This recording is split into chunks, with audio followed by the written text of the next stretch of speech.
Ladies and gentlemen, boys and girls, welcome back to the channel. It's your boy for the second video of the night, WWE Smackdown March 8th, 2024 review.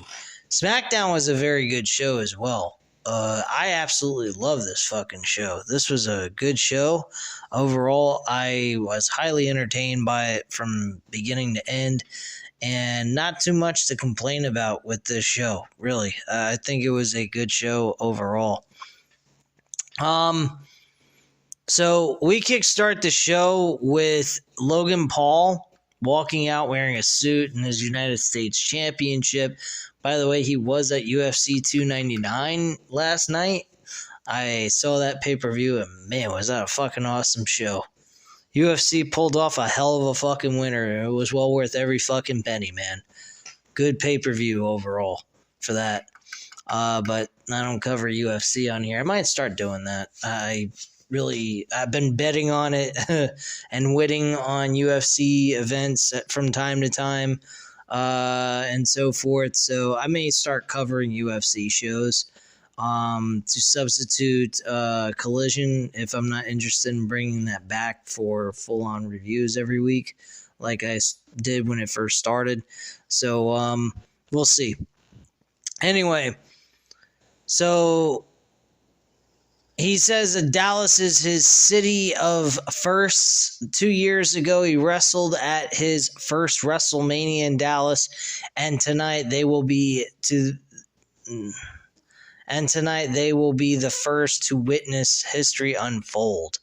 Logan says he is a conqueror, and the fans begin the what chants, and he says he isn't doing that. This is his moment.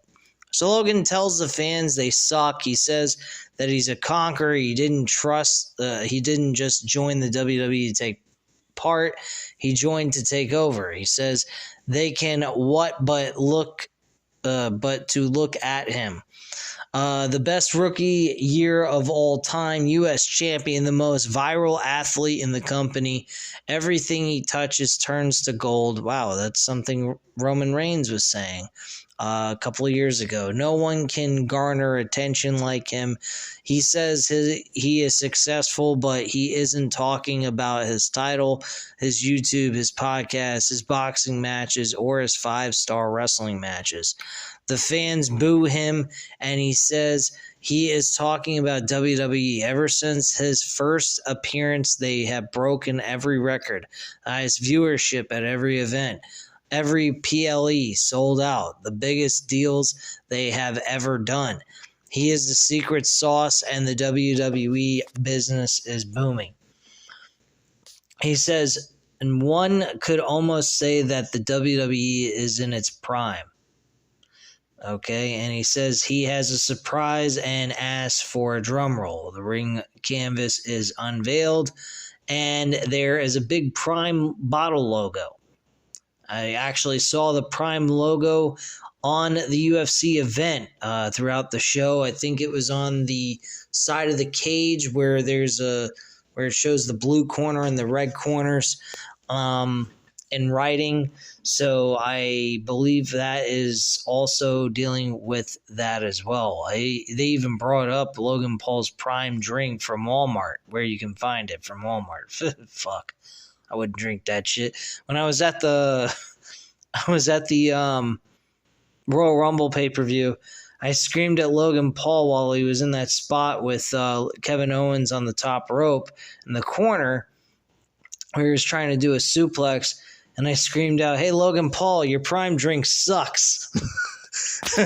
So I don't know if you guys could hear me saying that because I was actually in the third row when this all took place.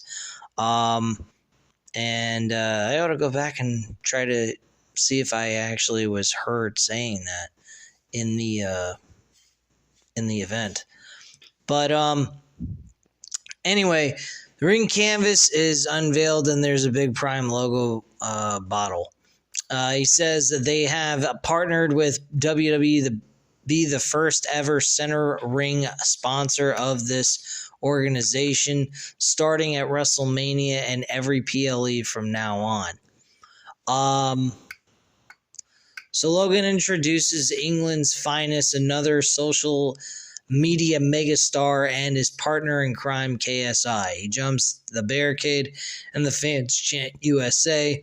Logan says, a moment this big deserves a big photo. A cameraman gets on the ring apron and takes photos of Logan Paul and KSI in the ring. Randy Orton's music hits, though, and they look at the ramp. Logan asks where he is, and Orton comes from under the ring, and Orton goes for the RKO on Logan, but escapes, and KSI was not smart enough to leave with Logan Paul, so he suffers a RKO. The fans chant Randy, and he grabs a bottle of Prime, and Orton smells it and takes a sip, and then Orton says, "This is very good," and pours it onto KSI.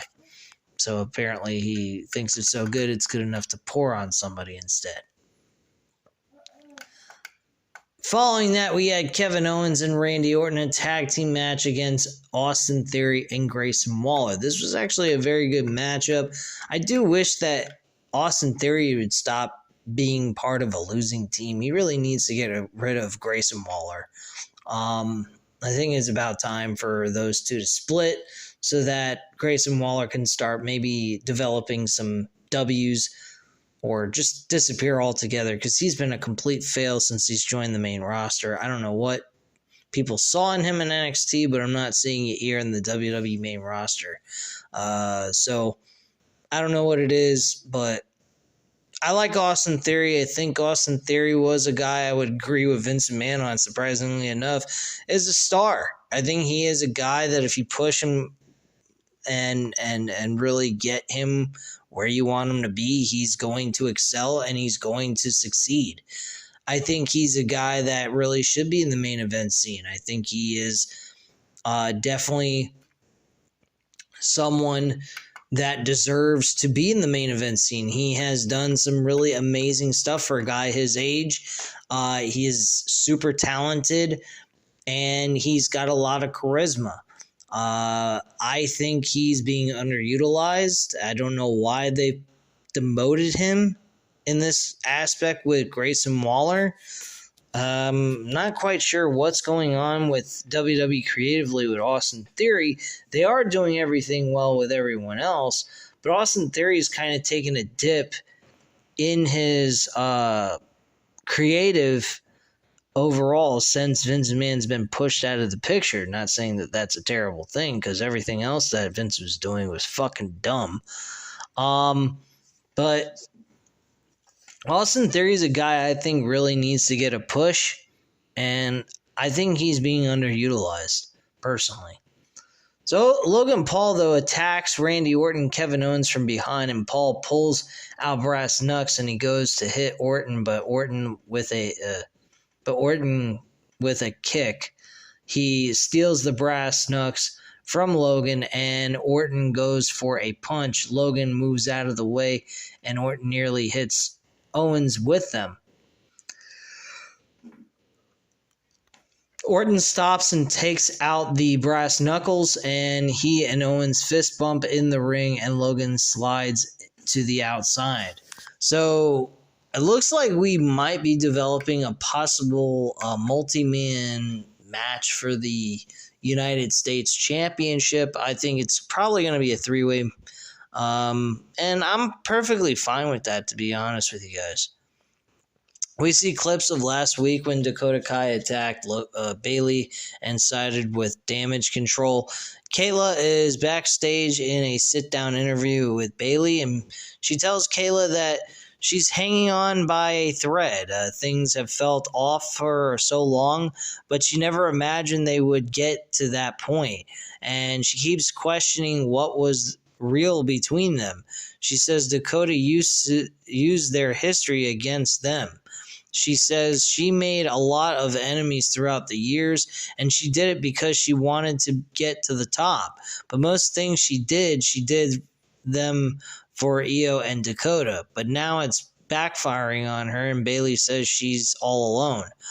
Bayley tells Kayla that it has made her more focused, and Damage Control made the biggest mistake by underestimating them. She says she can adapt. She built damage control with all of her heart, and she will do everything in her soul to break them. I loved it. I thought this promo by her was excellent, well delivered, and everything else in between. We cut to Naomi watching Bayley, and in comes Bianca. Naomi tells her she feels bad. Bianca asks her why. Bayley created damage control. She's in the same position that she had put Bianca for the last 2 years, which is very true. So Bianca doesn't feel any sympathy for her at all, while Naomi does. It's kind of interesting dynamic. I think I can speak, maybe. It's 12:45 in the morning, and I'm trying to catch up on all the content I should have given you guys a couple of days ago, but I do apologize. I've been really busy with sports bets and other things that I've been doing in my life, so I do apologize. Naomi tells her she knows what it is like to be in a group and how it feels when it all breaks down. Bianca tells Naomi she wasn't there when Bayley was ruining everyone. Bianca tells Naomi good luck and leaves. So Bianca seems like she's turning into a heel very slowly. I think we're going to see that change by after WrestleMania, I think, is when we're going to see that full-on Bianca Belair heel. That we probably could use right about now because Bianca's kind of gone stale in my personal opinion. So yeah, I think it's probably the right thing to do at this point. We have Bobby Lashley versus Karrion Kross next, and this match ended up being a disqualification. Bobby Lashley getting the victory. The Street Profits actually run down to the ring to make the save on all four men and all four men fight to the outside in the ring after Authors of Pain get involved and beat the shit out of Lashley. Lashley slams Kross face first, and he goes for the Hurt Lock, but Scarlett gets in the ring and distracts Lashley, and B-Fab gets in the ring, and she slaps Scarlett and chases her to the back. Lashley with the Hurt Lock onto Kross, but AOP get in the ring and attack Lashley. Dawkins gets on the ring apron, but he is hit with a big boot. Ford gets in the ring, but he is thrown to the outside, and AOP and Kross with right hands onto Lashley, and Kross with the final prayer. And that's how that ends. We see a clip of the LWO attacking Carlito last week and Rey Mysterio returning. Dragon Lee is backstage talking on the phone, and in comes Elektra Lopez. She asks Dragon Lee if he was on the phone with Rey Mysterio. She tells him he looks like a kid dressed as Rey Mysterio as well.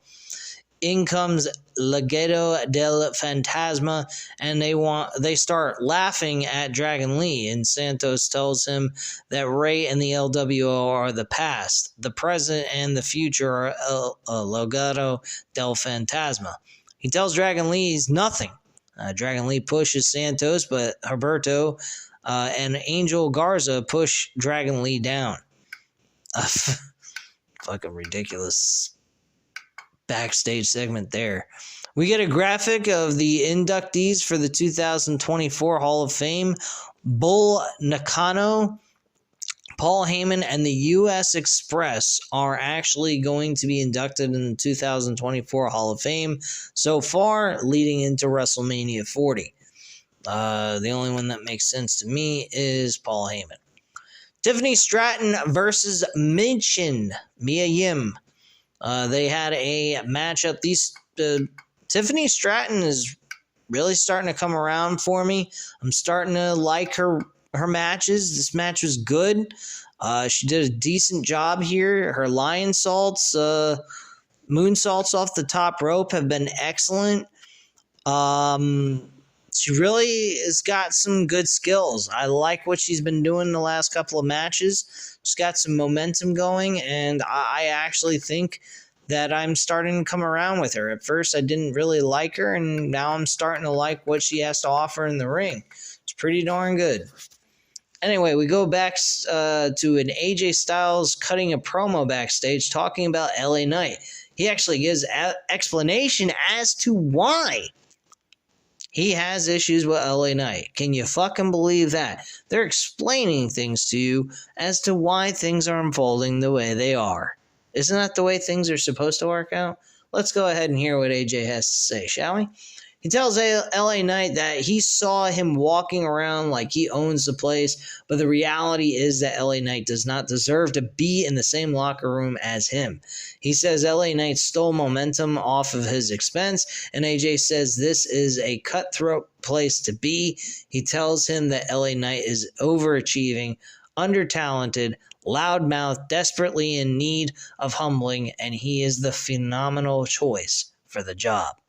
Absolutely thought that this was an excellent explanation as to why they're going in this direction with an LA Knight versus AJ Styles grudge match for WrestleMania. This is just a plain and simple good grudge match between two guys that I think are going to pull off a good match. And to believe it or not, these two guys are former TNA wrestlers that were the top of their game when they were in their prime in TNA. LA Knight as Eli Drake. He was fucking awesome. He was also I believe a 1 or 2 time world champion there. And I actually loved his in-ring ability and what he had to offer to TNA. I think he was the guy that was the focal point of their roster. I think he should have been the face of the fucking company. But unfortunately, they can't seem to keep anybody working there, especially with Scott D'Amore now gone, and place is pretty much, from what I heard, falling a fucking apart. So, whatever. Anyway, LA Knight is backstage laughing, and he says phenomenal, and takes a practice swing, and he swings a chair onto the television. And pretty much destroys it and says that he's phenomenal. Huh? I'll show you phenomenal. I'll kick your fucking ass. Yeah. But, whatever. Tyler Bates backstage playing WWE 2K24. I don't know why they keep pushing the shit out of this game with showing other performers playing video games backstage. They might as well just show them playing with their jockstrap. Anyway, in comes Pete Dunne, and he looks at Bate and doesn't say a word. Bate looks at him, and he says he is right. He's going to talk to Nick Aldis and get an update on the tag team championship situation. Bate walks away, and Dunne grabs the Xbox controller and begins playing the game. Oh, God. Anyway, we get Angel Garza going up against Dragon Lee. Angel Garza ends up losing this match to Dragon Lee. Dragon Lee picks up the victory. Okay match. Good filler match, I guess you could say. Nothing too extraordinary about it. Legado del Fantasma get in the ring and attack Dragon Lee after the match is over. Damage Controller backstage, and they cut a promo. Dakota Kai says that she has always been the brains. They tell Bayley that if she was smarter, they would have seen it coming sooner. Dakota challenges Bayley to a match next week, and that's what we're getting. So WWE security are standing in front of Cody and Seth Rollins' locker room.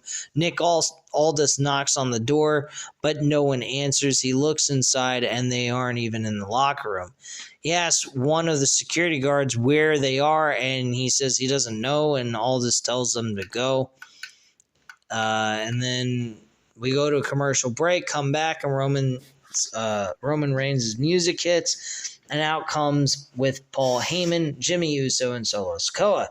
They stand in the ring, and the lights go out, and the Rock's music hits, and he stands on the ramp and looks at the crowd. The Rock slowly walks down to the ring. All 5 men stand in the ring, and the fans chant Rocky.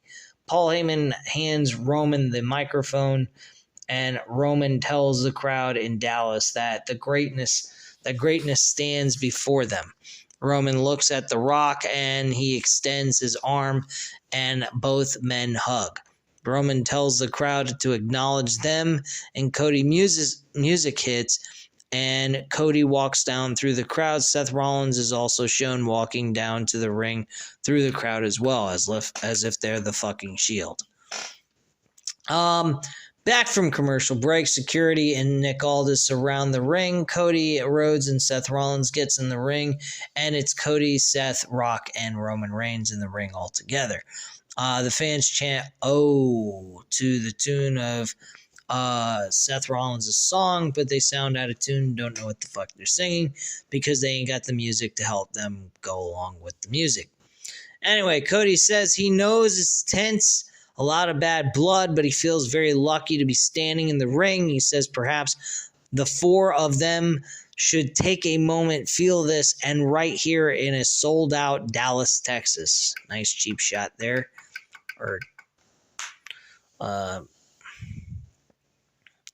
Anyway, cheap cheer or whatever.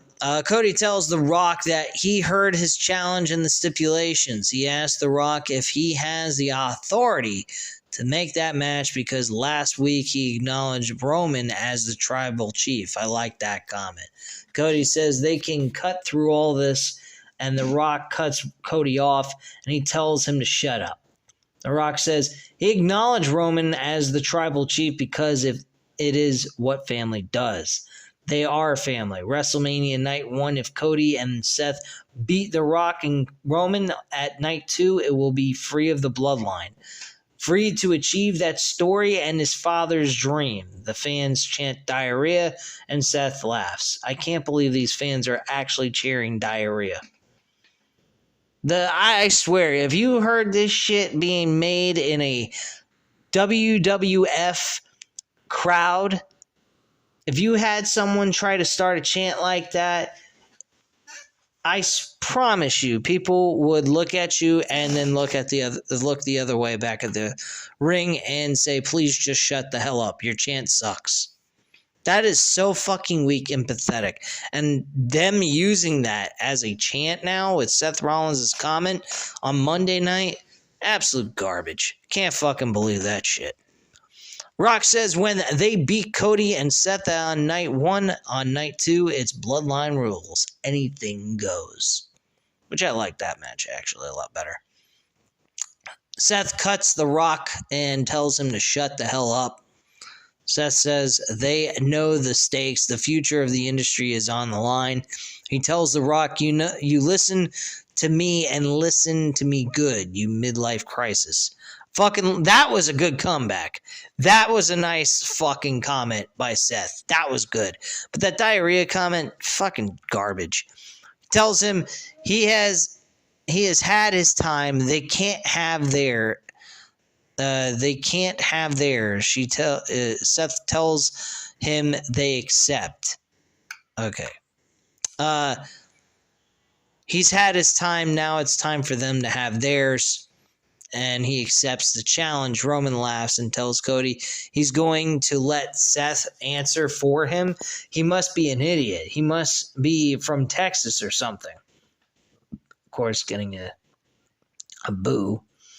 Roman asks Cody if he is going to let the cross-dresser answer for him. He tells Cody this is at WrestleMania. He won't get another shot. This is a dead giveaway that Cody is winning. This is good news for us as fans to know that there is a very, very high chance that Cody is walking away with this championship belt. More than likely. And I'm totally for that. I really am. I think that Cody winning that title is very important. I think it's about time we switch it up and go somewhere else with someone else holding the title and Cody being that guy to do it. That's just my attitude. So The Rock tells Cody it is over. He calls Seth a piece of shit. He says he will do everything in his power to make sure Cody does not win and Seth's title goes away as well. He says he is a director and on the board and he is their boss. He tells Cody if he doesn't finish his story, he will never get another shot at it again.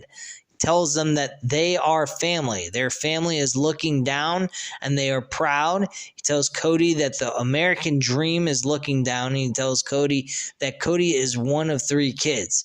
His sister was a cheerleader for the Dallas Cowboys. His brother is a future Hall of Famer. And he tells Cody that he is 20 years younger than his siblings and that that is because he was a mistake.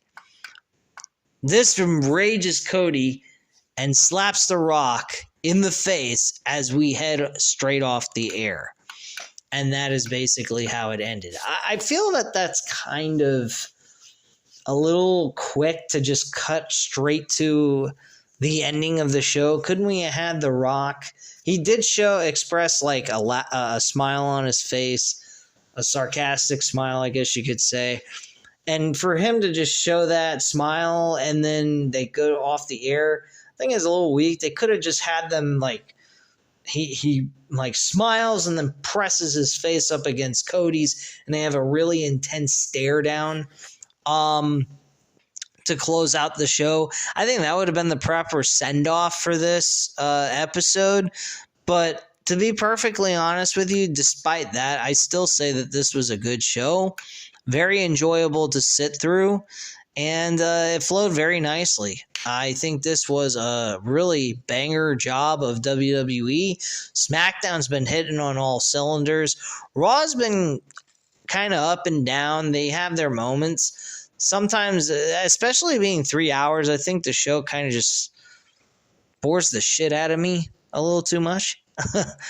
But I think this was a good show overall.